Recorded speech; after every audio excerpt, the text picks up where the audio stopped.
कायम खालिद साहब, चूंकि आप हुकूमती इत्तेहाद में हैं, MQM का बड़ा अहम रोल है PMLN के साथ, ये चैम गोया हैं, बल्कि बहुत सारे यूँ कह लें कि सीनियर सहाफ़ी हैं, बल्कि वाडा साहब सेनेटर हैं, आपको पता है कि उनके लिंक्स कहाँ पे हैं, वो बहुत बातें करते हैं और बहुत सारी उनकी प्रेडिक्शंस दुरुस्त भी साबित होती हैं।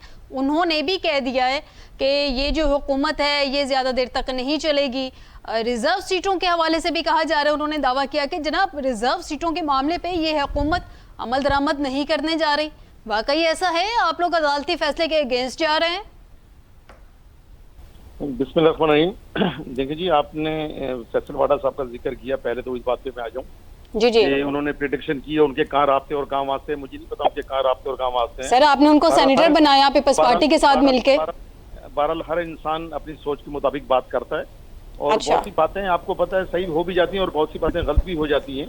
ठीक। और बात ये कि मैं तो बहुत एक अरसे से देख ही रहा हूँ, मेरा भी एक काफी अरसा हो गया है, सियासत से भी मेरा भी वास्ता है। और जो लोग जो पार्टियां इलेक्शन में हार जाती हैं वो इसी किस्म के इल्जामात लगाती हैं कि धांधली हुई है। जिस तरह अभी मेरे भाई फरमा रहे थे, मुझसे पहले जो गुफ्तगू कर रहे थे, मैंने थोड़ी सी गुफ्तगू उनकी सुनी है।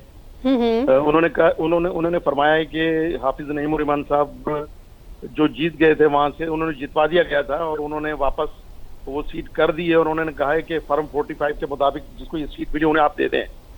तो उन्होंने ऐलान तो किया, लेकिन अब तक उन्होंने रिजाइन तो नहीं दिया असेंबली में। अच्छा, दूसरी बात है कि उन्होंने एक बात और की कि फैसले ले लेने चाहिए, जिस तरह जमात इस्लामी ने लिया, हाफिज नईम उर रहमान ने, दीगर पार्टियों को फैसले ले लेने चाहिए। तो फैसला मैं समझता हूँ फैसला इनको शायद पता नहीं है, अभी फैसला लिया नहीं है। जब फैसला ले लें फिर बात कीजिएगा। अभी कराची में 2 PS की सीटें, एक PS 91 भी जीती थी जमात इस्लामी ने, उन मौसूफ ने हलफ भी उठा लिया था और वो असेंबली में बैठे हैं। तो ये दोगली पानी है कि आप एक मेंबर आपके असेंबली में बैठे हैं और आप दूसरा कह रहे हैं कि वो ये कह रहे हैं कि फॉर्म 45, तो वो फिर किस तरह फिर वो असेंबली में बैठे हैं। चलो खैर बात। अब दूसरी बात ये कि आप जो कह रही हैं कि जिन जो मौजू पे बात हो रही है, देखो PTI जो है, PTI को 3-3.5 साल हुकूमत करने का इस पाकिस्तान में मौका मिला। चलो मान लेते हैं, उसमें उस बहस में नहीं जाना चाहता कि वो जीते या जितवाए गए, बट ये कि उनको 3.5 साल का अरसा कम नहीं होता है। 3.5 साल का 42 मंथ्स उनको मिले हैं। उन्होंने पहले महज खाली दावे किए थे कि आपको पता है उन्होंने दावे क्या थे। उन्होंने इलेक्शन से पहले, 2018 के इलेक्शन से पहले उनके दावे थे कि हम 1 लाख घर बनाएंगे 100 दिन के अंदर। अगर हम 100 दिन की हुकूमत पे देखना कि हम क्या मुल्क की तकदीर बदल देंगे। 1 लाख हम घर बना देंगे, 50,000 हम नौकरियां देंगे, हम ग्रीन पासपोर्ट की, जो पाकिस्तान का ग्रीन पासपोर्ट, हम इसकी इज्जत करवाएंगे। उनकी नजर में इस पासपोर्ट की इज्जत नहीं थी, बैरून मुल्क, तो इसकी हम इज्जत करवाएंगे। और उसके बाद उन्होंने कहा हम कशकोल तोड़ देंगे, IMF के मुंह पे हम कर्जा मारेंगे पाकिस्तान का। ये महज उन्होंने दावे किए, फिर कभी। लेकिन कायम खानी साहब, मैं आपको थोड़ा सा याद करवाते चलूं कि जी कैसे साहब आपकी जानिब आ रही हो। कायम खानी साहब, कशकोल तोड़ने की बातें वज़ीर आज़म साहब ने भी की हैं, जो अभी आप लोगों के इत्तेहादी वज़ीर आज़म है। कैसे साहब आपसे कुछ बात करना चाह रहे हैं? मैं ये समझता हूँ कि MQM जो है वो अपनी तिबी मुद्दत पूरी कर चुकी है, जितने मर्जी उसको ताकत के टीके। एक मिनट कैसे साहब, एक मिनट दीजिएगा, कैसे साहब एक मिनट दीजिएगा। कायम खानी साहब कुछ कहना चाह रहे हैं? जी बात कंप्लीट कर लें। बात की है, जितने मर्जी इनको ताकत के टीके लगवाएं, ये दोबारा खड़े नहीं हो सकते। कराची के अवाम ने इनको इस तरह मुस्तरद किया है कि आप सोच भी नहीं सकते। इनको पूरे कराची से 1 लाख वोट नहीं मिले, लेकिन इनको कराची पर दोबारा मुसल्लत किया गया। ये वो लोग हैं जिन्होंने कराची का अमन तबाह किया, कराची को एक ऐसा बर्बाद शहर जो है वो बना दिया, रोशनियों के शहर को अंधेरों में तब्दील किया, बत्ताखोरी, बोरी बंद लाशें, ये सारा इनका तोहफा है। जमात इस्लामी ने हमेशा मेरिट पर आकर कराची को डिलीवर किया है, कराची के अवाम इसके गवाह हैं। आज भी जमात इस्लामी को बल्दियात में भी सबसे ज़्यादा वोट मिला। देखें, चौथे नंबर की पार्टी जो चौथे नंबर पर भी नहीं आती, और इसी के साथ साथ पीपल्स पार्टी जिसको वहाँ से कोई वोट नहीं मिले, उसको जो है वो कहाँ ला के खड़ा किया गया है। वहाँ पर वोट मिले PTI को, वोट मिले जमात इस्लामी को, और वहाँ की अवाम ने इनको मुकम्मल मुस्तरद कर दिया है। इनको जितने मर्जी ताकत के इंजेक्शन लगे, ये अब खड़े नहीं हो सकते, इन तिलों में तेल नहीं है। और मैं दोबारा बार बार कह रहा हूँ कि आज अगर फेयर एंड फ्री इलेक्शन करवाया जाता और 45 फार्म 45 के मुताबिक नताइज जो हैं वो बनाए जाएं, तो बिल्कुल क्लैरिटी के साथ ये दोबारा आपको मिलेंगे भी नहीं। इन्होंने क्यों बाइकाट किया था बल्दियात के इलेक्शन का? इनको पता था कि लोग इनको पसंद नहीं करते, लोग इनको वोट नहीं देंगे, इसलिए छुप गए और बाइकाट का सहारा लेके इन्होंने बामुश्किल अपनी इज्जत जो है वो बचाई। हम तो कहते थे इलेक्शन बिगड़े थे ना, पीपल्स पार्टी के साथ भी कुछ मामला बिगड़ गए थे। कायम खानी साहब कुछ कहना चाहेंगे? मेरी बात सुने, देखो देखें हाफिज नईम साहब पर तो ना तबसरा करें, इतनी बड़ी उन्होंने मिसाल कायम की कायम हानी साहब, आपको तो कम अज कम जितनी मर्जी सियासी मुहासमत हो आपको इतने बड़े कदम की तारीफ करनी चाहिए। और हाफिज नईम और रहमान साहब ने जो काम किया ये पाकिस्तान की तारीख में एक बहुत बड़ी मिसाल है। जी कायम खानी साहब, मैं फिर से कर रहा हूँ, इन्हें कहे जितनी बात करनी कर लेना। जी उनकी बात कंप्लीट हो गई, आप अपना पॉइंट ऑफ व्यू बता दीजिए। मेरी नजर में ये बदतमीजी में शामिल होता है। ये आप बात कर लें जितनी करनी है, किसी के बीच में इंटरप्ट ना हो। जब ये बात कर रहे थे मैंने नहीं की ना बात, मैं खामोश। सर मैंने भी सुनी है आपकी बात कायम हानी साहब, मैंने पहले आपकी पूरी बात सुनी। फिर आप कर रहे हैं, इनसे बात कर लें। जी कायम खानी साहब, आप अपना पॉइंट ऑफ व्यू बता दीजिए, कैसे सबका पॉइंट आ गया, अब आप अपना बताएं। कम आ रही है इसलिए मैं अर्ज कर रहा हूँ, आप बात करें। आप सुन लेना, अभी आप सुन लेना। सर मैं सुन रहा हूँ, किस तरह सुनूं, किस तरह गवाही दूं कि मैं सुन रहा हूँ। ये मौसूफ हमारे में इनको जानता भी नहीं हूँ, क्या है इनके पास। सर मैं ये कह रहा हूँ आप अपनी बात करें, मेरे ऊपर आप आ रहे हैं। मुझे जी कैसे साहब उनकी बात सुन लेते हैं। जी कायम खानी साहब क्या कहना चाह रहे हैं, अपना पॉइंट प्लीज बताएं। मैं ये कह रहा हूँ, असल बात जो सच्ची बात होनी वो तकलीफ देती है ना, मिर्चें लगती हैं। इन्होंने ये बात की थी जमात इस्लामी इस्तीफा दे दिया है, इस्तीफा दिया तो दो ने अब इस्तीफा दूसरा सर एमकेएम सच्ची बात कहाँ करने की जरूरत रखती है सर। पार्टी नहीं जीती आपने, एक कराची में एक। और सर आप कहाँ जरूरत रखते हैं सच्ची बात करने की। आए फॉर्म 45 पर नतीजा बनाए। मैं देखता हूँ आपको 1 लाख वोट पूरा नहीं पड़ा और आप पूरे कराची पर पता नहीं इस तरह छाती चौड़ी कर रहे हैं। जी अजीब बात। जी कायम खानी साहब प्लीज आइंदा मुझे फोन पे जब मुझे कॉल करें ना, देखो तमुल से बात सुन लिया करें ना। जी प्लीज आप अपना पॉइंट बताएं, मैं आपकी बात सुन रही हूँ। जी हाँ, जो बीच में क्यों इंटरप्ट करते हैं फिर ये सर। मैंने ये कहा है कि ये वो पार्टी है जो हर जुमे को ये मस्जिद के आगे बाहर खड़े हो जाते हैं पम्फलेट लेकर। अगर बात ये है कि ये बता देने कि ये कहते हैं कि कराची में धांधली हुई है, फार्म 45 इधर उधर धांधली हुई है, कराची में एमक्यूएम जीत गई, ये बताखोर है, बोरीबंद लाशें।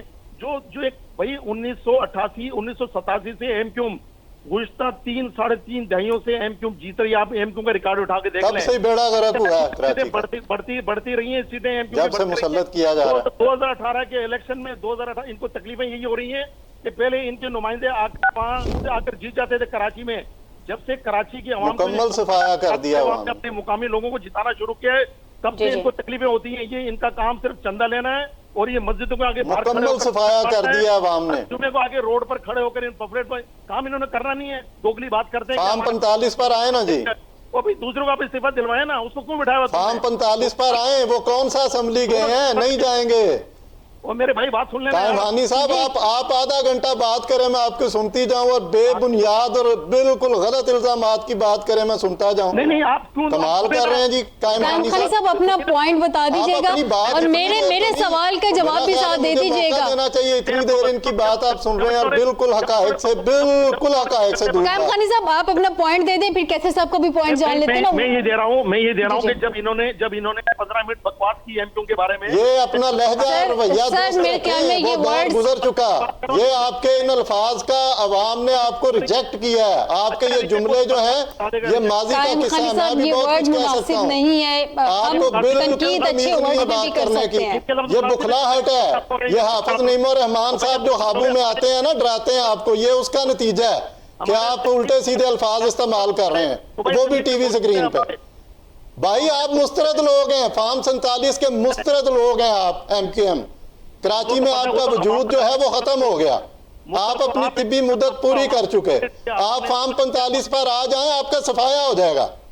आपको बात करने की तमीज नहीं है, अच्छे भले आप सियासतदान बने फिरते हैं। ये आप लोग, ये पूरी दुनिया आपको सुन रही है कि आपकी तमीज का लेवल क्या है। बकवास कर रहे हो तुम, ये फिर आप घटिया बात कर रहे हैं। कायम खानी साहब प्लीज, कायम खानी साहब मेरे ख्याल में हमें एक दूसरे पे तनकीद, अल्फाज का चुनाव बेहतर रखना चाहिए। कायम खानी साहब एक दूसरे पे तनकीद करें, हिम्मत हौसले से तनकीद सहनी भी चाहिए, करनी भी चाहिए। और इस तरह के अल्फाज अपनी जेब में डालें तो अच्छा रहेगा। खामोश करवाएंगे तो बात करूंगा ना। मैं? जी प्लीज आप अपनी बात कंप्लीट कर लेना, बात बहुत ज्यादा लंबी हो गई, मुझे कैसे साहब से भी उनका पॉइंट लेना है। मैं गुफ्तगू कर रहा था, जब मेरी गुफ्तगू के दौरान भाई आपको तमीज नहीं है बात करने की, आपने अल्फाज कौन से इस्तेमाल किए हैं, थोड़ा सीख लें। कायम खानी साहब आप अपना पॉइंट जरा जल्दी वाइंड अप करें, मैं कैसे साहब से भी उनका पॉइंट जान लूं, लेकिन अपने अल्फाज को हज़फ प्लीज कर लीजिए, क्योंकि हम लाइव जब जा रहे होते हैं ट्रांसमिशन तो खवातीन देखती हैं, बच्चे देखते हैं, इंप्रेशन अच्छा नहीं जाता। सर हम क्या दिखा रहे हैं, ये मुनासिब अल्फाज नहीं है। और एक कौमी टीवी चैनल पर बैठ के इनको तमीज नहीं है कि बात कैसे करते हैं। कायम खानी साहब अपना पॉइंट दे दे, मुझे एक ब्रेक पे जाना है, दौर खत्म हो गया। मुझे फाइनल पॉइंट दे दीजिए अपना, मुझे एक ब्रेक पे जाना है। कायम खानी साहब आप रिजर्व सीटों के मामले पे कोई अमल दरामद कर रहे हैं या नहीं कर रहे हैं? आपको रात को नजर आएंगी चीजें जो आवाम ने आपके साथ की है। ये पीटीआई ने तो इलेक्शन में हिस्सा ही नहीं लिया था ना। सर अदालती फैसला तो आ गया, क्लियर कट आ गया पर कि देखो ये कोर्ट ने फैसला दिया ना, अब ये कोर्ट ने फैसला दिया, देखो कोर्टों का अपनी जगह पर अपना एहतराम है, लेकिन आप ये देख लें ये पूरी पाकिस्तान को आवाम को पता है कि पीटीआई ने इलेक्शन में हिस्सा ही नहीं लिया। आजाद उम्मीदवार इलेक्शन में हिस्सा इलेक्शन जीत कर आए थे, उन्होंने सुनी सर ये चीज तो इलेक्शन कमीशन के हवाले से सुप्रीम कोर्ट ने क्लियर कट खोल के रख दी। 13 में से 11 जजेस ने ये बात खुल के बता दी कि इंटरप्रेट गलत किया गया ना इलेक्शन कमीशन की जानिब से सुप्रीम कोर्ट के फैसले को, ये चीज तो खुल के आ गई सामने। उसके बाद तो मेरे ख्याल में हमें इस पॉइंट पे डिस्कशन नहीं करनी चाहिए, अगले पॉइंट पे आ जाए कि रिजर्व सीट का फैसला 8-5 के तनासुब से आया है। आप वो मान रहे हैं फैसला या नहीं मान रहे? देखो सुप्रीम कोर्ट के जो भी फैसले होंगे, हमने कब कहा कि हम फैसले नहीं मानेंगे, ठीक सुप्रीम कोर्ट बोले, लेकिन जरूरी नहीं कि बाज़ औक़ात फैसले में भी कहीं ना कहीं फेवर मिल जाती है ना, कहीं ना कहीं फेवर होता रहा है पाकिस्तान में। हम 75-76 साल से यही देख रहे हैं। लेकिन क्या फेवर की उम्मीद में है? सर रिव्यू आपका 2 महीने के बाद लगा है।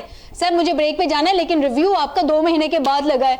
2 महीने तक तो आपको हर सूरत इस फैसले पे अमल दरामद तो मानना पड़ेगा, वरना आप लोग चले जाएंगे कंटेम्प्ट में। अभी तो तफसीली फैसला भी नहीं सर आया आपकी जानिब से, हुकूमत इत्तेहाद की जानिब से ये कहा जा रहा है कि आप लोग इस फैसले को नहीं मानेंगे, और आपको पता है कि जब तक डिटेल स्टेटमेंट सामने नहीं आते, जजमेंट सामने नहीं आ जाती, इस तरह इंक्वायरी अगर हो जाए तो डिटेल जजमेंट में कितनी स्ट्रिक्ट इंस्ट्रक्शंस आ जाती हैं। सुन तो देखो, पहली बात तो ये कि हमने कब कह दिया कि हम इस फैसले को नहीं मानेंगे। सर आपकी जानिब से हर आपके नून लीग के जितने भी मुजरा हैं आके इसी तरह की बातें कर रहे हैं, आपने भी अभी कहा। क्या है देखो, ड्यूरिंग प्रोसीडिंग हमने एक बात की थी हमारे चेयरमैन ठीक है तो सर इसको वाइंड अप करें, शॉर्ट मुझे ब्रेक पे जाना है। आप मान रहे हैं फैसले को, यानी कि अगर मैं 2 टोक में ये बात मानूं कि आप मान रहे हैं ना इस फैसले को, बात खत्म हो गई। आप 2 टोक में माने या 4 टोक में, मेरी बात ये है कि हम इत्तेहादी लोग हैं, हम बैठ के मुशावरत होगी और मुशावरत होने के बाद में ही जाकर कोई फैसला करेंगे। ठीक है जी, बहुत शुक्रिया शबीर अहमद। कायम खानी साहब, एमकेएम से आपका ताल्लुक, आपका पॉइंट आ गया।